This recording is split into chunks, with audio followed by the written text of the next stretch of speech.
Okay, AC1.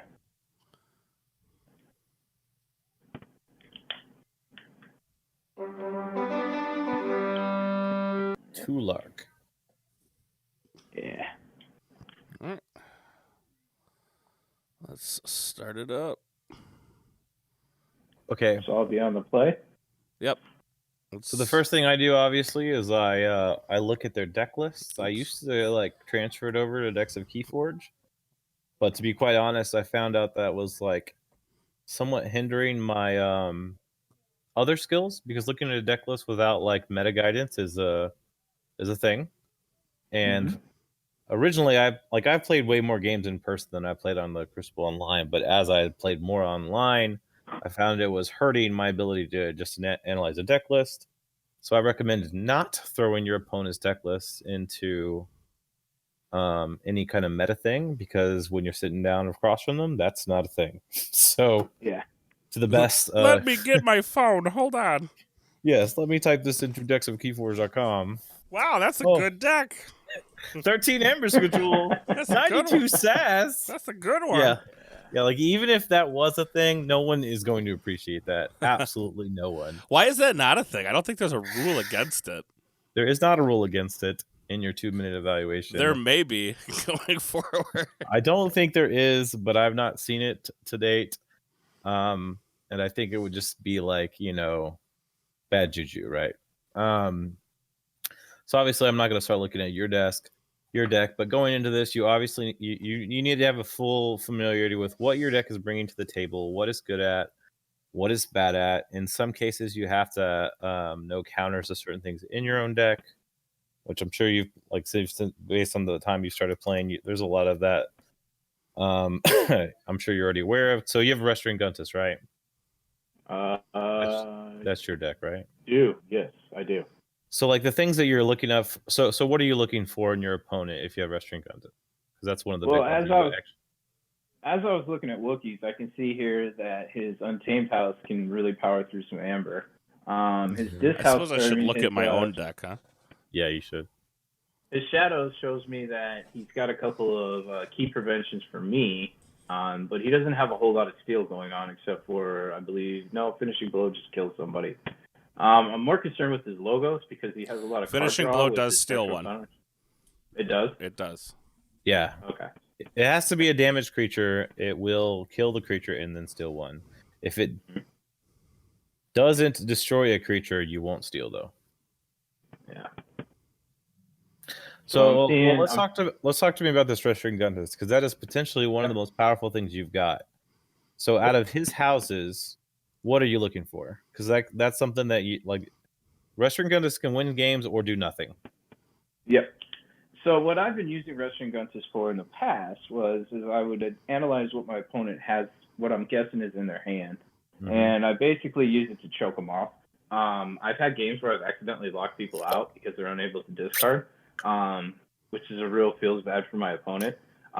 So it is looking at Wookiees. If I was playing on a naked vacuum, I'd probably try to stop his Untamed, but he'll probably remove it pretty quickly with his Shadows. Also, his logos has some stuff that could really take care of that, especially when I'm looking at his 1 bat drone and 2 twin bolt emissions. So here's what I'm seeing with the Restoring Guntus as far as what I would look for. So I would look for the situation where, if it presents itself, if I slam it down and the board is relatively clear, or in a way that there's very little response to Restoring Guntus at that moment, I'm looking for the cards that can remove him from hand. And honestly, like, he has it in all 3 houses, which is good for him, but some of them are a little bit weaker against that. So like, if I'm looking at logos, Twin Bolts, there's 2 of them. They remove it from hand. If I'm looking at Shadows, I see Lights Out, which is a delay, not a remove, but he has Nerve Blast, Poison Wave. So he has 2 cards that kill it from hand. Untamed, he doesn't actually have a single card that kills Restoring Guntus from hand unless I have a card in my discard pile and then I have Mimicry. So basically, I would, in my mind, log that I need to count 2 Twin Bolt, 1 Nerve Blast, 1 Poison Wave, or 1 Mimicry. At any point, if I can see those things fly out, I could safely start to set up a Red String Guntus against locking out a house that doesn't have their removal mechanism left to them. Hence, like if I saw Nerve Blast, Poison Wave, Mimicry, I can lock out Logos as long as I can maintain what's on the board with Shadows and Untamed. Eventually, the lock will hit. Yeah, because that makes a lot more sense.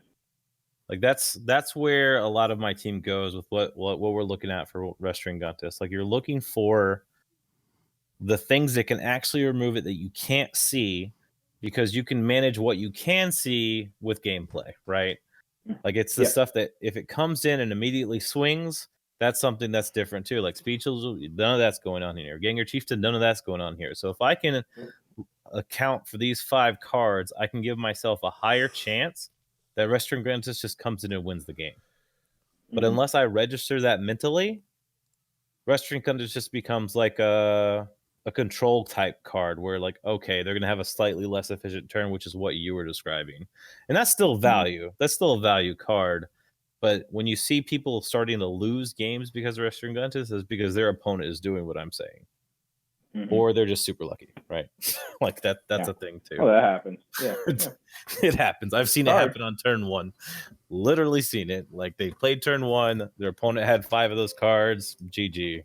Like they play their 1 card, they draw the wrong card, and it's over. So anyway, but that's one of the things I've noticed about what I see from with your Red String Guntus. And you actually have Succubus to kind of back it up, which is awesome. You don't really have a Rise, but you do have Screaming Cave so if you miss, you have another shot at it. But still, you got to keep those 5 cards in mind. So this is a card that I'm very unfamiliar with, Screaming Cave. This is my first deck that I've ever opened with it in it. I'm struggling to figure out the actual trick to it in this deck. I mean, I know it's powerful, right? It allows me to cycle my hand to get to what answers I need. So the only time I fire Screaming Cave, most of the people talk about it in context of Control the Weak. Obviously, that's not what you've got here. The power of Screaming Cave in this deck is that are the following things that I see: 2 Blinding Lights, Red String Guntus, Succubus, and Too Much to Protect. Bait and switch to some extent. Unfortunately, it kind of sucks now.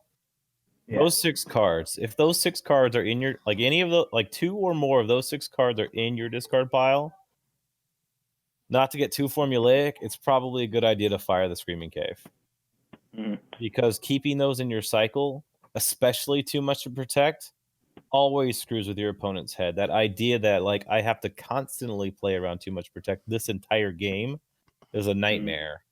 Because Amber Burst is huge, right?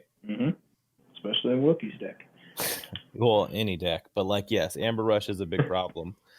So like if basically Red String Guntus falls into my discard pile, I obviously don't have a Rise here.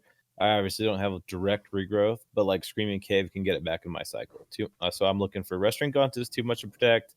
I definitely fire the Screaming Cave hit. Other than that, I kind of let my deck keep coming, because if those aren't in my discard pile, that means they're in my deck and I want them. So there's a chance you could Screaming. Yeah, I mean there would have to be something. I don't know the scenario where I do that. Maybe my actual like hand just sucks as far as like 2/2/2. That is a way to like blindly try to, gamble your way out of a 2/2/2 scenario. But for the most part, I'm only Screaming Cave if one of those 2 cards are in my discard pile. If I'm having a big problem with the board and there's 2 Blinding Lights in there, you could possibly go that way, but I don't see anything at all in Sanctum other than the Blinding Lights if the board is a problem as being a reason to Screaming Cave. It's mainly Too Much to Protect and Red String Guntus. All right. I do appreciate that, because it's just I understand it works a lot better in other decks. This deck, the main mechanism for Screaming Cave, when people talk about Screaming Cave being a busted card, is specifically Control the Weak and Arise. Those 2 cards can get to like stupid levels if you can constantly like keep playing them and build it. Like there's certain decks that just have huge disc boards. There's also some reverse time shenanigan decks that can kind of like bring up the Arise and then kind of cycle your thing to do it again, even though it keeps your discard pile really small. it makes you play like very select lines of play for most of the game. Okay. All right. But other than that, Ready? so, well, since this is like a learning thing, like what did you notice in his deck, Wookie, that you would be playing towards or against? Alrighty. So, obviously, I noticed the terrors, the Restringuntus. I can't control the terrors, which sucks. But there's not much I can do. I noticed the Restringuntus obviously is going to have me possibly, depending on where we are, hold a card. Asp is always a problem. So it's got Asp was a fun card. Well, it's a fun card, but for me, it's an issue because it's going to, if you let it run wild, it will. Naughty is a problem. I'm not overly worried. I mean, obviously, there's the double Umbras. Yeah, Umbra's a low. He's low, card. So too much to protect. Obviously, I have to pay attention to when that gets fired. It may keep me in check from just running. Yeah.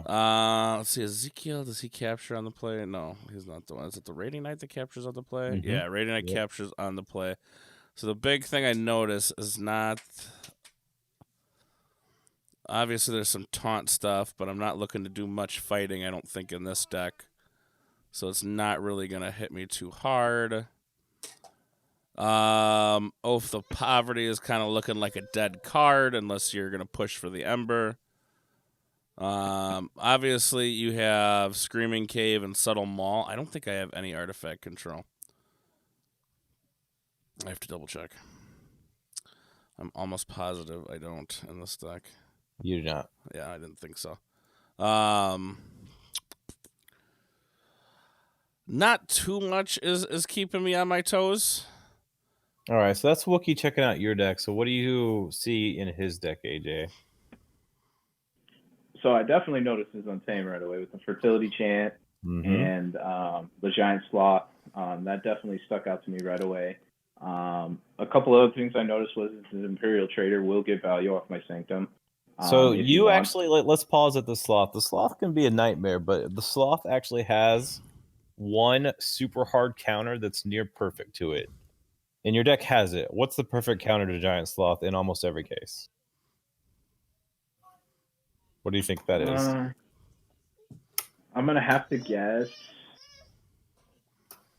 I really don't know, Z. I would say Restringuntus, but nope. I feel perfect counter to Giant Sloth is the following, and your deck can actually execute this.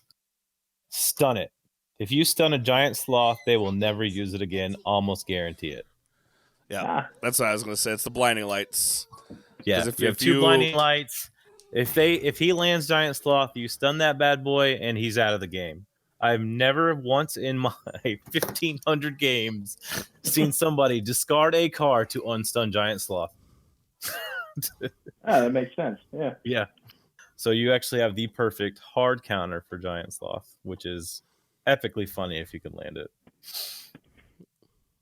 I actually literally did this today in a game. Go ahead. The other things I noticed is he definitely has at least one mother. He has an interdimensional graph, so I don't want to push too hard and give him a bunch of free amber. I also noticed he has a key charge, and I also noticed that he has a mimicry and a dust pixie.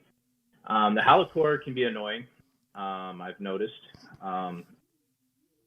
Not as big as like other cards in his deck, but I definitely want to keep an eye out for that. I definitely want to watch out for. Well, you do have a Nexus, Wookie, so at least you can use my artifact. I can use your script, I guess. I mean, I can use it to prevent you from using it. I mean, my biggest fear right now looking at it is Sanctum. Because And that's what your Imperial Trader. I can't, well, it's not even what the Imperial Trader's for. I mean, if you look at a lot of my creatures, they're small, they're tiny.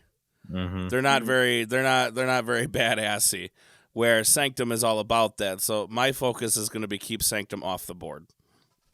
Okay. And it does make sense. But yeah, that's what I'm seeing. Am I missing anything here, Z? The biggest thing that I would notice is that he does have the two miasma.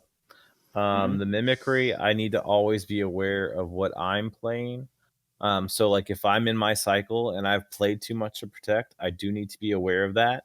And honestly, we didn't discuss his deck earlier until we were talking about the Screaming Cave. Screaming Cave is actually a hard counter to mimicry. It almost completely shuts him down. So if you know you haven't seen mimicry in his cycle yet, and you are having those decisions about whether to Screaming Cave or not, if you're worried about the mimicry hitting something like Too Much to Protect, which is in your discard, you definitely need to use Screaming Cave to do that. Let's say you also have a big board and you have Blinding Light in your discard, you would want to Screaming Cave that out of there. It's a very good way to kind of like shut that down, because at the end of the turn, after any turn you Screaming Cave, you will not have a discard pile, 0 cards. Therefore, mimicry becomes a constant chain, especially if you've kind of like watching his turn flow and you know that he's been kind of holding an Untamed set. You can almost force, if you get Screaming Cave out early enough, you could almost force him to just end up just discarding mimicry. It'll be a total waste of what is one of the best cards in the whole game. I noticed so that's like mimicry is huge. So that is, you actually have a way to shut that down. Very few decks do. The biggest thing that's gonna get at some point you'd have to deal with is the 2 miasma. You don't have cheats, he does, so he's going to have 2 extra turns to kind of mess with you.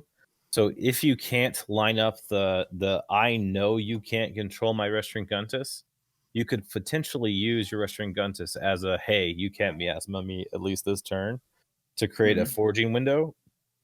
Because one of the biggest things that I would have taken out of this is that his only Amber control, effective Amber control, is coming from his shadows. Unless he's using yours with mimicry, he can't do anything untamed.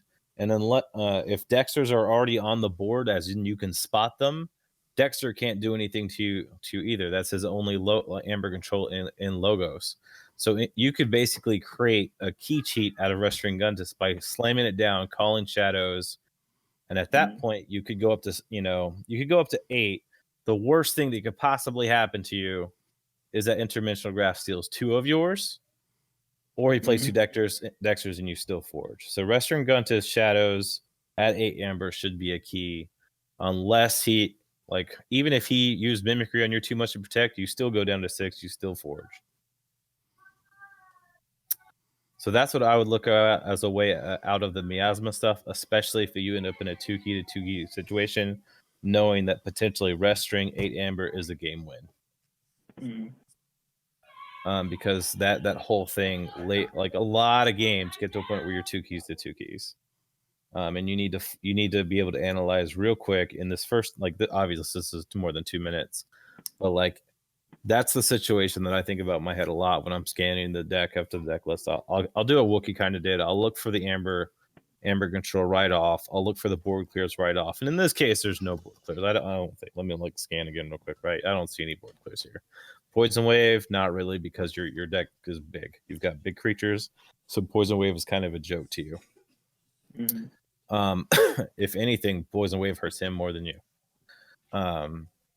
I guess he's got some big untamed stuff too, but in general, you're going to be better off than him. So without the board clears, I know that I'm looking for just to kind of grind it out game, control the board, get as much Amber as I can quickly, even though I know he's going to press the pace, and look for that potential win late game with Restaurant Guntus. Or if I see those 5 cards we talked about, an early game, win. It's not fun to win that way, but it happened. And then I would say let's play some Keyforge. All right. I don't have any good sound effects for that yet. Sorry. Yeah. So this looks like a hand I want to mulligan. All right, you're at the top. Yes, of course, for obvious reasons. No need to talk that through. Yeah, you could play Terror, but no, you don't want bait and switch to protect your starting hand. So this is actually not the greatest, but it's pretty good. I feel like I need to call house this here. Yeah. Yep. I mean, that's a third of a key. Yep. That Mother and Treasure Map are 3 of the best. Oh, and now Eureka are 4 of the best starts in the whole game.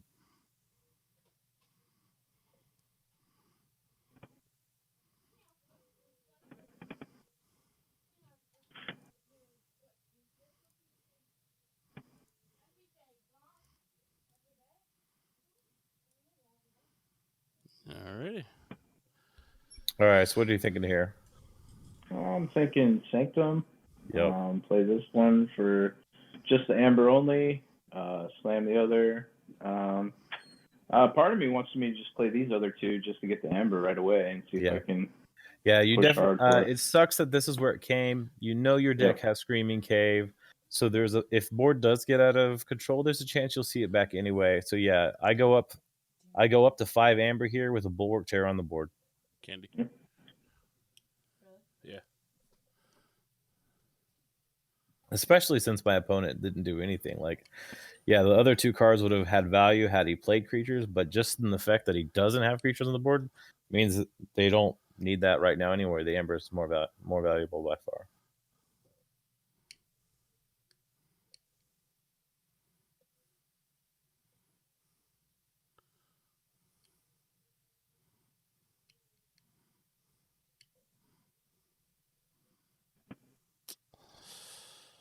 Alrighty.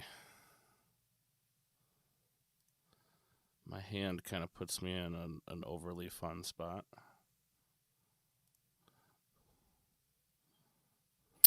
So if you're counting, that's something you'd you'd want to count to keep track of, because one of your concerns was 2 of those, right?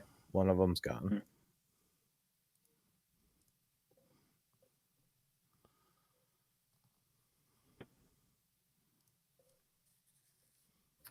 So one of the things that it's good to do is make sure you're always counting. So like that time, your opponent just called Shadows. He played through 3 cards. He drew 3 cards. Prior to that, he played Logos. So at this point, your opponent's hand mechanism is most likely not going to be a lot of Shadows because that was just played. So there's like 50-50 between the other 2 houses coming up. Doesn't affect this turn, but it is something to constantly be aware of. So I was thinking here to play. Well, actually, that does work. So I'm thinking Guardian Demon to heal and then put 2 damage on my Bulwark, and then play the Pandemonium to capture 1, and then play the Mind Barb. Who would you heal? I would heal here, probably the Terror. I would heal the Bulwark because the Bulwark's the one giving the armor. Okay, Guardian Demon's one of the best disc creatures in the game. So if you can slam him next to Bulwark, heal Bulwark, do the 2 damage to the Terror, who won't take damage because he does get the armor on top of the new damage. So the damage really is just going to be heal at this point. That way you have a full Bulwark and a full Guardian Demon that's going to be a 4/2, which is kind of a pain in the butt to deal with. And Terror is just a low value. I mean, once it's played and it's got its effect, it's a low value. To be honest with you, with a Screaming Cave in your deck, you want Terror in your discard pile. Okay.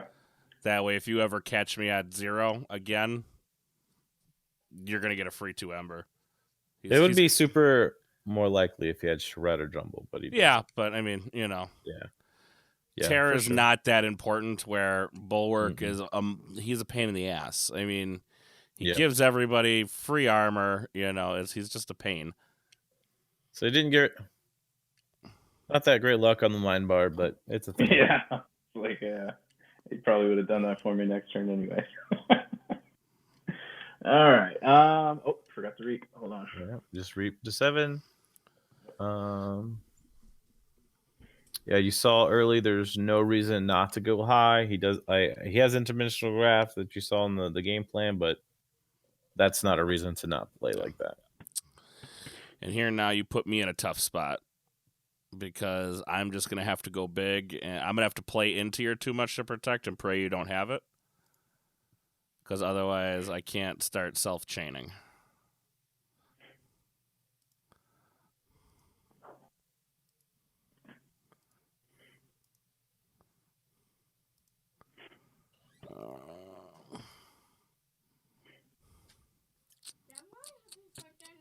Yeah, I gotta at least get rid of 1. I'll eat I don't play that there. You don't play that? I got to get rid of 1. I don't have much to deal with it. Same thing that I was talking on him. Like, you just saw your opponent play Dis and Sanctum. The odds that he's coming back to Dis soon aren't likely. No, they're not likely, but you got to remember, I have no way of dealing with big creatures right now at all. But that's true. But in your deck, you're already down as far as the advantage of the current situation, and now you just have one less card. Yeah. I think I play it there. I wanted it Bulwark and Terror, but I didn't get it. Yep. Yeah, that would have been high value. All right. There you go. All right. So obviously I go here. Yep. Oh, for sure. And you actually have a better spot to put your creature too. Mm-hmm. Yep, on the left side. 3/2 Asp. Yep. That's something. He still gets a key, but it's a thing. So looking at my next turn ahead, Z, do I take the suboptimal here, or do I play the big one? I definitely go the big one. Okay. Especially with the board state. Like, if I was playing from back or had a reason to worry about, like, the long term, maybe go the suboptimal to try to get that in play. Because obviously the card that's, we talked about is in your discard pile right now. Hold on. Oh, there's the Infiltrator. So he knows your hand now. So you definitely go the big one, because you the Zakils can kill what they need to kill, because you can kill 2 things by making a Guardian Demon fight. Okay. Actually, in the right sequencing, you can kill like all of this stuff right now. So let me make sure I don't miss this. The first play is Zakiel, right? Yeah. Okay.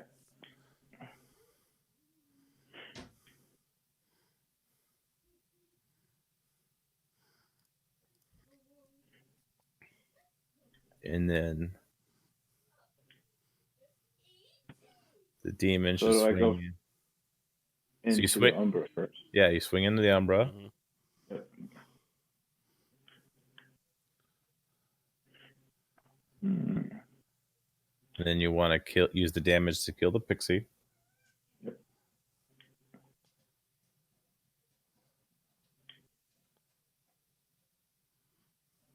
And then, even though the Rady Knight has more armor, right? I probably swing into the Gator with the other Zakil, because it's just low value all around. At this point, it's done just like the Terror. It's done its thing. I would rather the Zakil end this turn with 3 damage than my Rady Knight have 2 damage, because my Rady Knight is going to have a Captured Amber.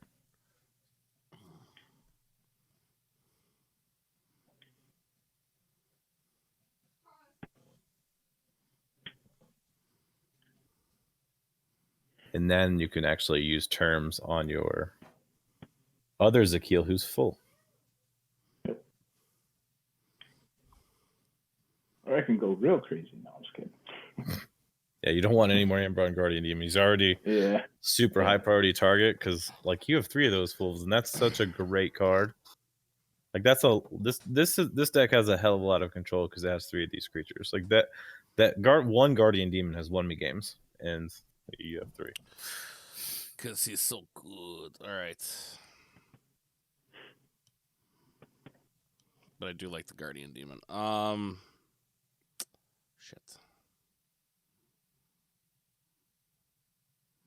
I would have put the Brady Knight to the left of the Zakil. I believe you do have a champion in your deck, right? Yeah, he's got a champion NFL. Yeah. As a way, because that way you could have protected the Guardian, potentially had you drawn into champion.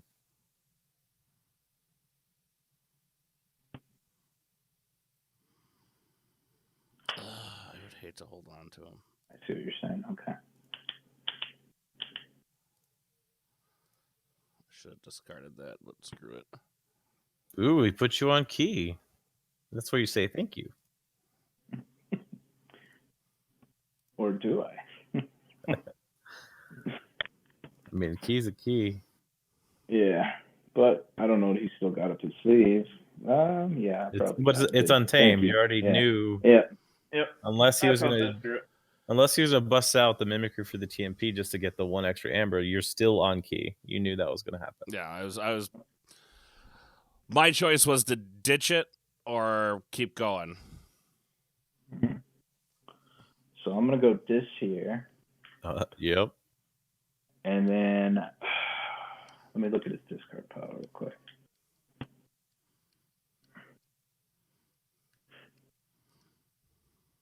Well, yeah, that's pretty obvious. So Z, I'm thinking logos for that one. So trying to be blind here, right? Actually, where's my little piece of paper? All right, there we go. I've got my piece of paper. I've got like a perfectly cut shape that covers his hand. So not looking at his hand, I know he just called all untamed, and he probably has some shadow stuff going on, but his discard is very light on the logos. Andy, I know he has a logos answer. So yeah, if I can lock out logos, this is basically like a control the weak here, even if it doesn't, I'm not assuming I'm going to lock out here. What I am assuming is his next turn is going to suck. Yeah. So yeah, that's what you go. Okay. Now the next question comes: do I bank it on the left or the right? Based off our previous conversation with the misplay of the raiding knight and the location. In this case, as long as he ends on a flank, you're fine. And you have two of them that you want to end on the end. Out of your three choices, I put the succubus and the restring on the flanks, because those those are going to have more value for the situation. Because even if he gets rid of them both, then the other guardian will be there on the flank after that. Okay. And you can comfortably assume there's no way he's gonna get rid of both of them anyway because of the rest of your hand. So I'm gonna play this one on the right side. Yep. I'll put this on the left.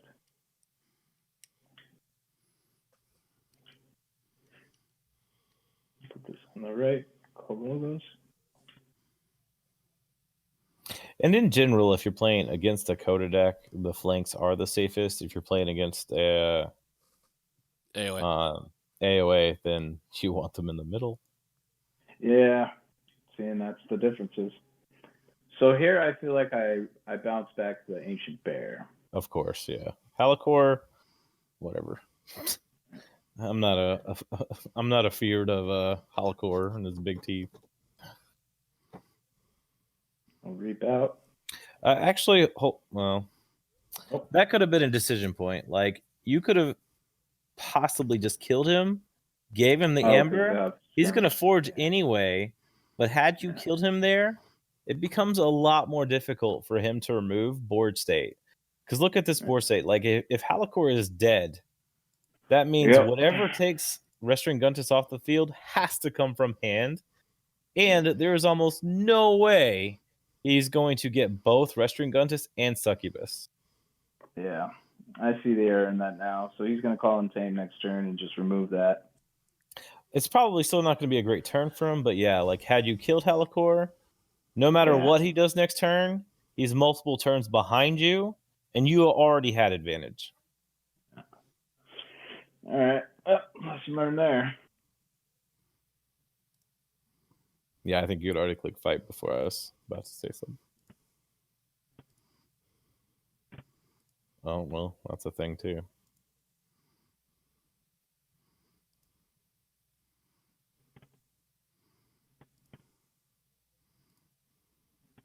That unfortunate phase where he could not find a damaged creature. So here,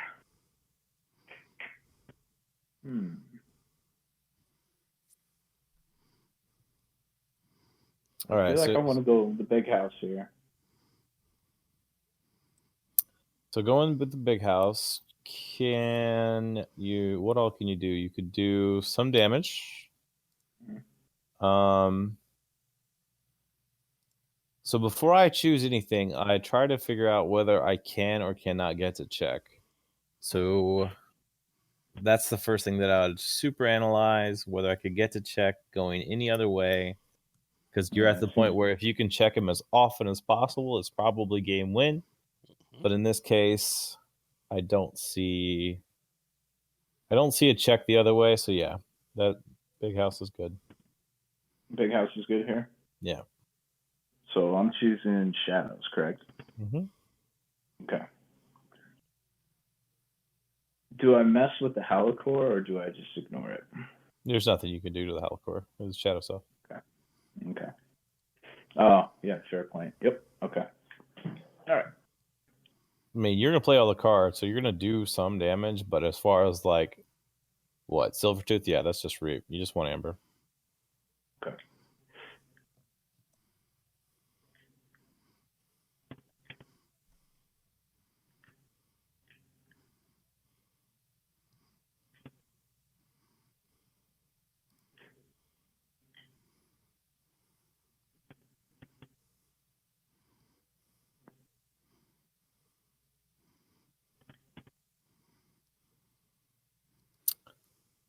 Well, it's fairly unlikely that he's going to be alive next turn. I still would have put all of this on the other side Mm-hmm. to leave Restring Yeah, I thought of that. available Yeah, available for powerful. champion. Mm-hmm. Yep. Yep.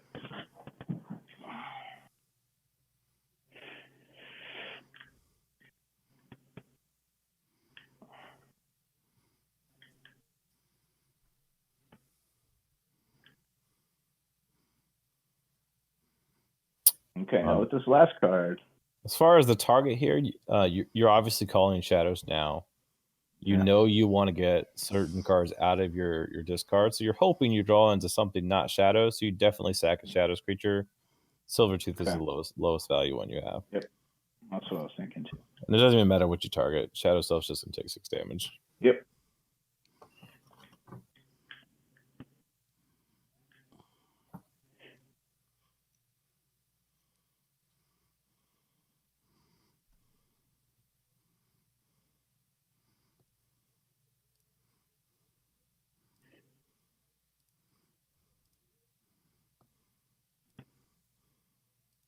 Interesting. It's my only line of play. I can't see your card. So. Oh, yeah, it's my only line of play.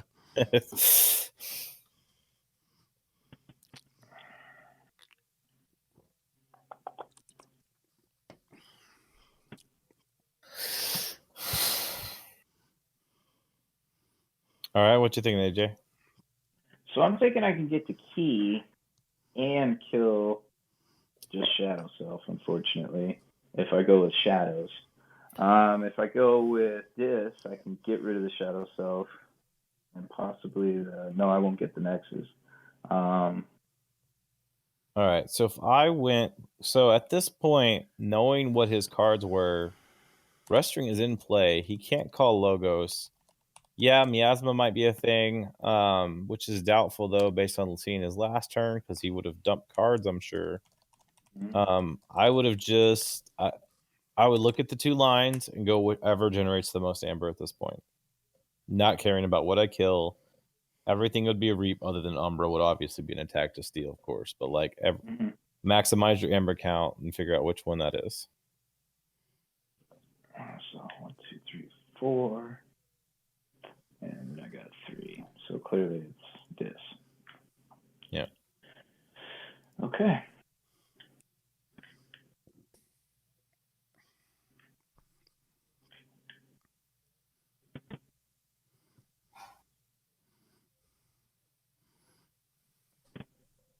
Ooh, I just thought of something here.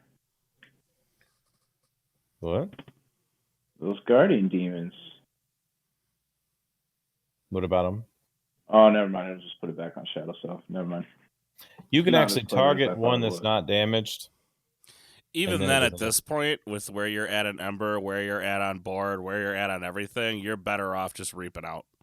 And then get it just forcing me to either deal with it or don't. I think he actually accidentally like healed the Shadow Self. Oh. So like the way the Guardian Demon's trigger works is it's like up to, so you can literally do nothing when they reap. Just reap. Yeah, it's not one of those forced to do you 2 damage. Just like click done as soon as it gives you the trigger. You can say I heal nothing to deal nothing.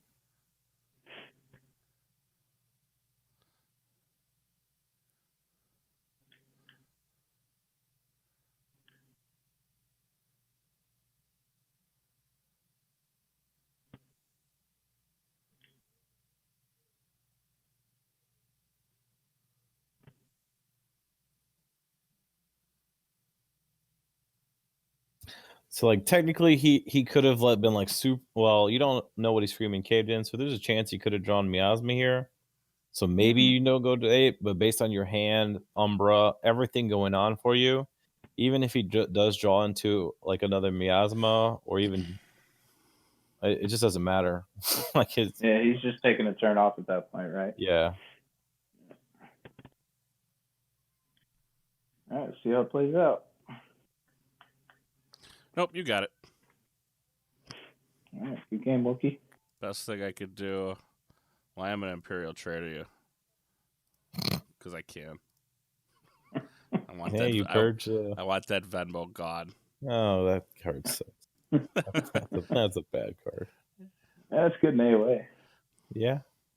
Oh yeah, kill all like the dust witches. No, it was unfortunate. Yep. The hand where you played Restaurant Guntist, I mean, Logos was the correct call.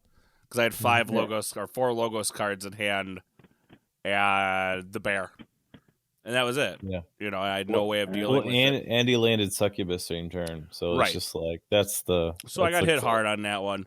Yeah. I couldn't do anything, so my line of thought on the Nexus was, okay, fuck it. Let's just get a new hand. Yep. Because I can, you know. Let's see what happens. Maybe I'm searching for an out. Like you could have, if you have your deck's the one with Poison Wave, right? Yeah. So, so I might fall into a Poison Wave. I might fall into a Miasma. Yeah. I might fall into my key cheat plus just gobbledygooks of Ember. I might, you know, I was hoping to fall into something. Unfortunately, I didn't. I fell into whatever I just played. Imperial Trader, Snufflegator, Transportation Sandals, and the Ganymede Archivist. Yeah, I saw the Transportation Sandals earlier. I was like, well, there's a dead card. It's so bad. Spectral Tunnelers might as well be a dead card too, 9 times out of 10. Yeah. At least it's Spectral Tunneler is oddly better than Library of Babel because at least gives you a freaking Amber. Yeah, this is true. I was just looking at this deck. I'm like, how does my wife play this deck? Well, it's all those people that said they beat you, right? What's that? Yeah, I mean, this is hers. I bought her like one, you know, just a random pack, and was like, here you go, it's yours. Should buy your wife a better deck. Well, you know, I asked her why she didn't go through the big ass box of decks and pick one like anyone. She's like, I want my own. You want to see my wife's deck, guys? All right, I'll show you. She's redheaded. She's hard headed like that sometimes. All right, here you go. This is my wife's deck. Bam. My wife is no joke. Damn, triple Coward's End. Well, get to the shadows. 4 routine jobs. No big deal there. And too much. And the too much to protect. Yeah. It's such a good one. And like, well, the funny thing is, like, 3 Coward's End. Well, the funny thing, it just doesn't care because it has the 2 mothers. I was gonna say, what does it really have in creatures? Not a whole lot. So like she just constantly board wipes and doesn't care because of all of the draw, the mothers in the Howling Pit. Right, that is hilarious. If she can land Howling Pit, she doesn't care. Like, she will Cowards in 2 to 3 times a game.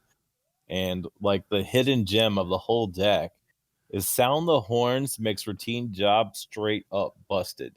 She will play routine jobs 3 to 4 times a game, and none of them will be for 1.